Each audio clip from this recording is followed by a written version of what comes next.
Hello, welcome to the another lecture of nutrition. और आज हम पढ़ेंगे अपना लास्ट यूनिट जो है आपका यूनिट नंबर 12, जिसमें आज हम पढ़ेंगे न्यूट्रिशनल प्रोग्राम इन इंडिया, यानी क्या क्या न्यूट्रिशनल के प्रोग्राम है प्रॉब्लम्स है हमारे भारत में, हमारे इंडिया में। ठीक है, चलो स्टार्ट करते हैं। पहला देखो, इंट्रो पढ़ते हैं। Nutrition program in India is widely spread encompass the both under nutrition and over nutrition leading to the range of health issue.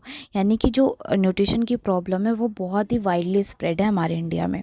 उसमें अंडर वेट भी आता है, अंडर न्यूट्रिशन भी आता है और अंडर ओवर न्यूट्रिशन भी आता है। मतलब एक कम्युनिटी बहुत ज़्यादा कम खाना खा रही है, दूसरी कम्युनिटी बहुत ज़्यादा खाना खा रही है, और दोनों से जो बीमारियाँ हो रही है वो पूरा वाइडली स्प्रेड है हमारे इंडिया में।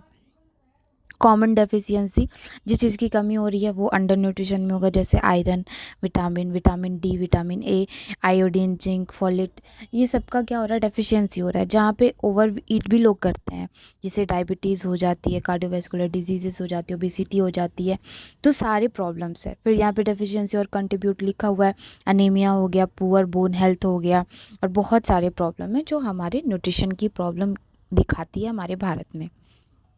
स्पेसिफिक क्या क्या न्यूट्रिशन की प्रॉब्लम है। पहला है प्रोटीन एनर्जी माल न्यूट्रिशन। ये आपने पहले भी शायद पढ़ रखा होगा, नहीं पढ़ रखा तो अभी पढ़ लो।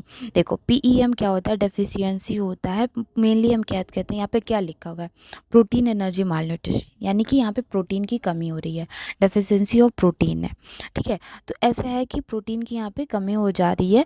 तो इसमें क्या होता है, प्रोटीन या फिर एनर्जी, यहाँ पे देखो लिखा है प्रोटीन और एनर्जी, यहाँ पे लिखा है ना, प्रोटीन एनर्जी माल न्यूट्रिशन। तो या तो यहाँ पे इनफ प्रोटीन नहीं मिलेगा, रिसीव नहीं हो पाएगा, do not receive the enough protein या फिर एनर्जी। ठीक है, तो मैनिफेस्ट होता है, इससे क्या क्या चीज़ें होती हैं, वेट, अंडर वेट हो जाएगा, स्टंटिंग हो जाएगा, वेस्टिंग हो जाएगा, एडेमियस माल न्यूट्रिशन, यानी कि जो सॉइलिंग आ जाती है शरीर में, लगता है बहुत ज़्यादा न्यूट्रिशन है बट वो कोई न्यूट्रिशन नहीं रहता, वो बट सॉइलिंग रहती है। ठीक है, एडिमा हो जाता है। इसके कॉजेज़ क्या क्या हैं प्रोटीन एनर्जी माल न्यूट्रिशन के। पहला तो पुअर डाइट क्वालिटी, क्वालिटी अच्छी नहीं रहेगी तो आपको प्रोटीन नहीं मिलने वाला, कैलोरी नहीं मिलने वाला। दूसरा प्रॉपर फीडिंग, ये जो देखा जाता है पीईएम जो है वो ज़्यादातर बच्चों में देखा जाता है। तो बच्चों में क्यों होगा, जब उनको फीडिंग अच्छे से नहीं होगी। माँ के दूध में ही हर चीज़ होता है, लेकिन अगर किसी बच्चे को फीडिंग सही से नहीं हो रही है तो उसको बहुत ज़्यादा चांसेस होते हैं पीईएम होने के। नेक्स्ट है मेडिकेशन। कुछ मेडिकेशंस ऐसे आते हैं जो डिक्रीज़ कर देते हैं एपेटाइट को। एपेटाइट मतलब भूख लगना। ठीक है, एपेटाइट को क्या कर देता है, डिक्रीज़ कर देता है, जिसकी वजह से भी बच्चे खाना नहीं खाते और जिसकी वजह से क्या हो जाता है, पीईएम हो जाता है, न्यूट्रिशन का लॉस होता है, न्यूट्रिएंट का लॉस होता है। फॉर्म है इसके, दो फॉर्म है। अभी देखो कौन कौन से है पीईएम के। प्राइमरी रूप से दो फॉर्म है, कौन कौन से है, क्रोशियोरकर एंड मरासमस। ठीक है, यहाँ पे अभी लिख रखा है, अभी हम पढ़ेंगे उसको, बट पहले क्रोशियोरकर एंड मरासमस। अब क्रोशियोरकर मरासमस में मेन डिफरेंट क्या होता है, देखो दो तरह के तो होते हैं, क्रोशियोरकर, एक मरासमस। एक दूसरा मिक्स फॉर्म होता है जिसको हम मरासमस क्रोशियोरकर कहते हैं। जो मरासमस में हो रहा है, जो क्रोशियोरकर में हो रहा है, थोड़े थोड़े सिम्टम्स मिलके दिखाने लगे तो उसको मरासमिक क्रोशियोरकर बोलते हैं। तो मेनली दो टाइप का होता है, बट आपको तीन भी याद रखना है अगर आ जाए एग्जाम में। तो ऐसा नहीं है कि ये क्या है ये क्या भला है, ऐसा कुछ नहीं कर रहा, दोनों का मिक्स आप वहाँ पे लिख सकते हो। Marasmus characterize by the severe wasting of muscle, loss of the deficiency of protein and calorie. Marasmus जो है, ये जो है आपका मरासमस, इसमें क्या होता है, इसमें सिर्फ प्रोटीन की डेफिशिएंसी नहीं होती, इसमें क्या हो जाता है, कैलोरी की भी डेफिशिएंसी। यहाँ पे देखो लिख रखा है प्रोटीन एंड कैलोरी दोनों की डेफिशिएंसी किसमें, मरासमस में होती है। ठीक है, उसी के बाद क्या है, क्रोशियोरकर क्या होगा, यहाँ पे क्रोशियोरकर दे रखा है। क्रोशियोरकर किसकी डेफिशिएंसी होती है, सिर्फ और सिर्फ प्रोटीन की डेफिशिएंसी होती है क्रोशियोरकर। समझ में आया, ये दो चीज़ क्लियर अपने माइंड में रखो, क्योंकि देखो एक ही साथ लिखा रहता है तो बहुत लोग पूछते तो फिर भूल जाते हैं बच्चे, तो इसको याद रखना, डिक द करेक्ट आंसर में भी आ सकता है। उसमें क्रोशियोरकर मरासमस जो है, ये वाला जो मिक्स वाला, उसका क्या मतलब है, वहाँ पे दोनों के फीचर दिखेंगे, यानी मरासमस का भी दिखेगा और क्रोशियोरकर का भी फीचर आपको दिखने को मिलेगा। अब थोड़ा सा डिफरेंट देख लेते हैं क्रोशियोरकर और मरासमस में।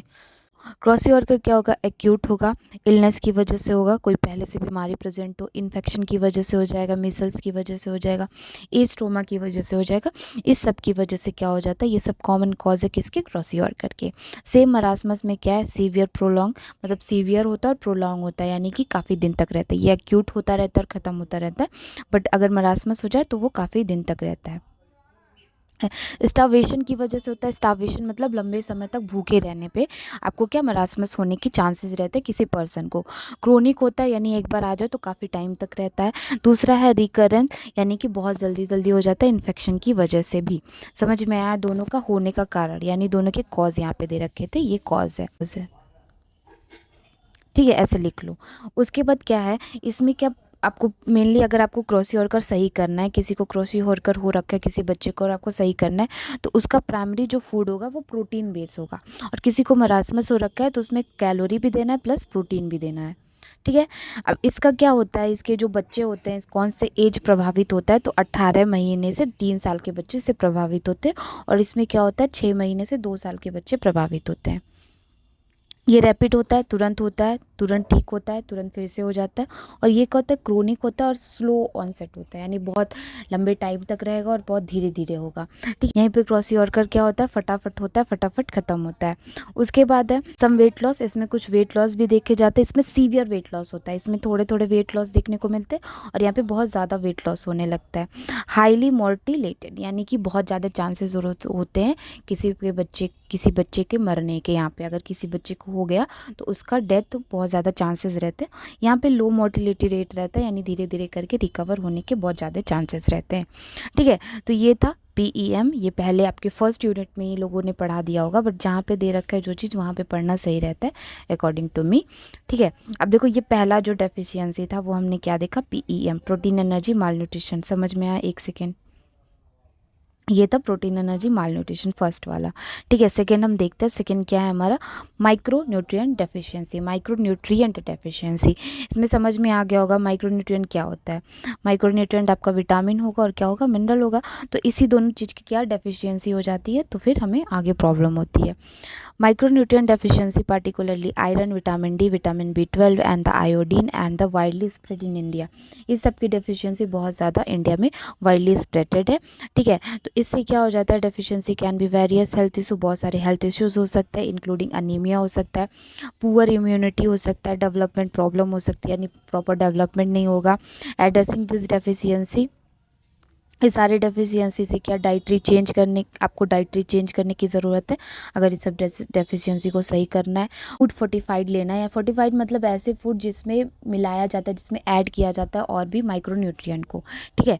तो ऐसे फूड को लेना ज़रूरी है। पब्लिक हेल्थ इंटरवेंशन की ज़रूरत है ऑल ओवर हेल्थ के लिए। कुछ कॉमन माइक्रो डेफिशिएंसी है, वो क्या है वो देखो।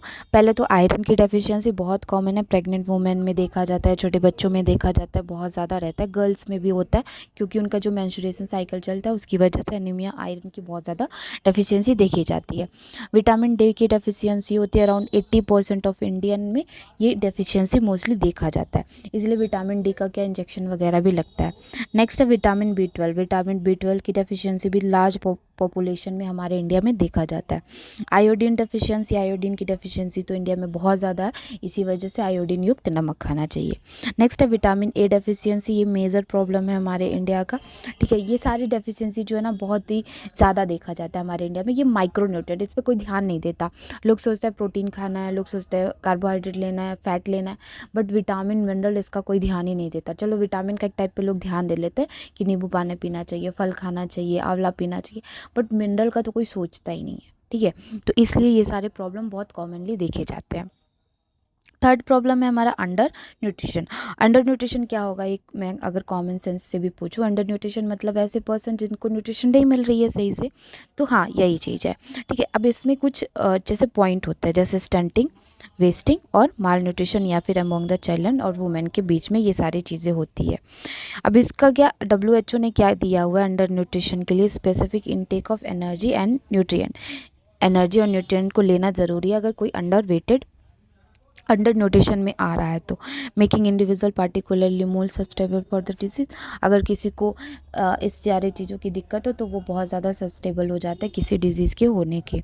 फॉर्म ऑफ अंडर न्यूट्रिएंट के 3 फॉर्म होते हैं, यहाँ पे देखो दे रखा है, ठीक है। यहाँ पे देखो अंडर वेट, यहाँ पे पहले stunting, wasting and under weight. यहाँ पे देखो एक नॉर्मल पर्सन है, वेस्टिंग है, स्टंटिंग है और अंडर वेट है। अब इसको थोड़ा सा समझ लेते हैं। अगर एग्ज़ाम में ऐसे आए तो प्लीज़ इसको बना देना, इससे आपको अच्छा मार्क्स मिलेगा। लेट्स सी, सब कुछ समझ लेते हैं इसमें, ठीक है। समझने की क्या ज़रूरत है कि ये जो चारों बच्चे हैं इनका सबका एज कितना है, 40, सारे का एज 40 है, ठीक है। अब क्या हम इसमें कैसे पता करेंगे किसको अंडर न्यूट्रिशन है।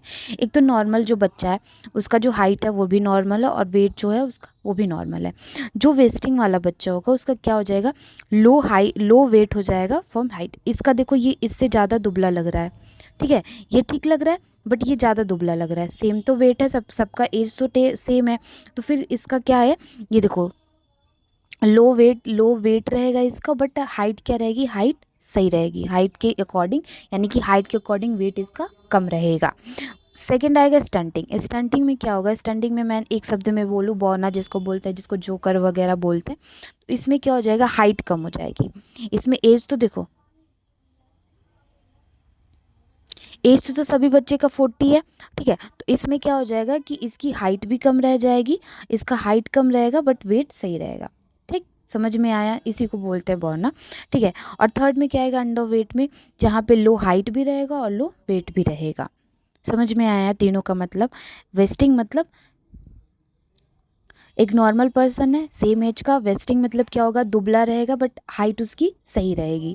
एक स्टंटिंग होगा जहाँ पे वेट तो सही रहेगा बट हाइट छोटी रहेगी। एक अंडर वेट आएगा जहाँ पे उसका क्या होगा, हाइट भी कम होगी एंड वेट भी कम होगा। तो ये अंडर न्यूट्रिशन के टाइप्स होते हैं या फिर अंडर न्यूट्रिशन के फॉर्म्स होते हैं, ठीक है। अब लास्ट हमारा है ओवर न्यूट्रिशन। ओवर न्यूट्रिशन भी बहुत बड़ा प्रॉब्लम है हमारे इंडिया में। Over nutrition characterize the severe, यानी कि बहुत ज़्यादा न्यूट्रिएंट का ले लेना, किसी एक पार्टिकुलर न्यूट्रिशन का बहुत ज़्यादा ले लेना हमारे इंडिया में कॉमन है। ओबिसिटी तो कोई डिजीज़ मानता ही नहीं है, बट ओबिसिटी भी एक तरह का डिजीज़ है, ठीक है। ओबेसिटी क्यों हो रहा है, लॉट्स ऑफ फैट की वजह से, ठीक है। डायबिटीज़ क्यों हो रहा है, लॉट्स ऑफ वो ग्लूकोज की वजह से। तो ये जो इस एक्सेसिव अमाउंट में लोग खाना खा लेते हैं ना, उसको कुछ नहीं कोई मानता है, बट इंडिया में ये प्रॉब्लम है, ठीक है। पार्टिकुलरली इन अर्बन एरिया में बहुत ज़्यादा, यानी स्टेट जो सिटी जगह है वहाँ पे ज़्यादा इस प्रॉब्लम को देखा जाता है। This is the double bundle of mall nutrition manifest the range of the non communicable diseases, यानी कि नॉन कम्युनिकेबल डिजीजेस से ज़्यादा देखी जाती है। आपको ओवर न्यूट्रिशन से क्या होगा ना, diabetes, hypertension, obesity, cardiovascular disease, ये सारे होने के बहुत ज़्यादा चांसेस रहते हैं ओवर न्यूट्रिशन से। अब ये 4 आपके मेन है, ठीक है। 4 को ज़्यादा इंपॉर्टेंटली आप समझो, पढ़ो। होने को बहुत सारी प्रॉब्लम है न्यूट्रिशन से, बट ये 4 आपके सिलेबस में दे नहीं रखा है, बट आपके सिलेबस आपके सेमेस्टर के अकॉर्डिंग ये आपको पढ़ना ज़रूरी है। अब देखो कुछ फैक्टर्स हैं कि क्यों ये प्रॉब्लम क्रिएट हो रही है, सारे प्रॉब्लम का जड़ क्या है। पहला तो poverty and the food insecurity. Food insecurity मतलब फूड हर लोगों की तक पहुंच नहीं पा रहा है। दूसरी बात है गरीबी, इतनी गरीबी है कि लोग एक ही चीज़ पा रहे हैं, उसी को खाया जा रहा है, बट वो हर चीज़ नहीं पूरा कर सकता, या तो वो एक्सेसिव हो जाएगा या तो वो अंडर वेट हो जाएगा। तो इस वजह से भी ये प्रॉब्लम हमारे इंडिया में अभी बनी है। पुअर डाइटरी हैबिट तो मतलब कॉमनली है। सुबह हम जाते हैं कॉलेज, मैं तो कुछ भी नहीं खा के जा पाती हूँ, और बहुत लोग ऐसे हैं मेरी तरह, सुबह लंच में भी नहीं ला पाते तो छोला भटूरा पैक करवा लेते हैं, पूड़ी कचौड़ी ले आते हैं, तो समोसा खा लेते हैं कैंटीन से। तो ये सारे प्रॉब्लम, रात को लेट सब सोते हैं तो लेट खाते भी हैं। ये जो पुअर डाइटरी हैबिट है ना, वो बहुत बड़ा प्रॉब्लम है इस सारे चीज़ों का। लैक ऑफ अवेयरनेस नहीं है, कहीं पे लोगों के पास टाइम भी है और पूरे के पूरे पैसे भी हैं, कोई गरीबी नहीं है, लेकिन उनके पास अगर नॉलेज नहीं है कि क्या खाना है, उनको जो पसंद आता है वो खाते रहते हैं, उसमें वो नहीं देखते उनको क्या न्यूट्रिएंट वैल्यू मिल रहा है। तो इसकी ये भी एक कारण है इस सारे प्रॉब्लम का। इन्फेक्शियस इलनेस, जहाँ पे हाइजीन नहीं मेंटेन रहेगा, जहाँ पे लोगों को अवेयरनेस नहीं रहेगा, वहाँ पे ये सारे प्रॉब्लम इन्फेक्शन की वजह से हो सकते हैं।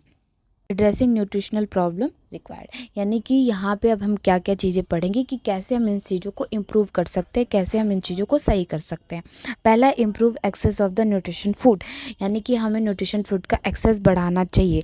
हमारी गवर्नमेंट हमें चावल फ्री दे रही है, दाल फ्री दे रही है, तो वो चावल दाल में या तो कुछ एडिटिव मिला के ऐड करे, या तो और जो गवर्नमेंट राशन मिलता है उसमें कुछ डिफरेंट लाए, या तो जो हम पैकेट से चीज़ें खा लेते हैं वो भी सही से आए, उसमें कुछ मिलावट वगैरह ना रहे। आजकल पैकेट वाली चीज़ में भी मिलावट रहती है, तो इस सबसे इम्प्रूव हो सकती है ये सारे प्रॉब्लम।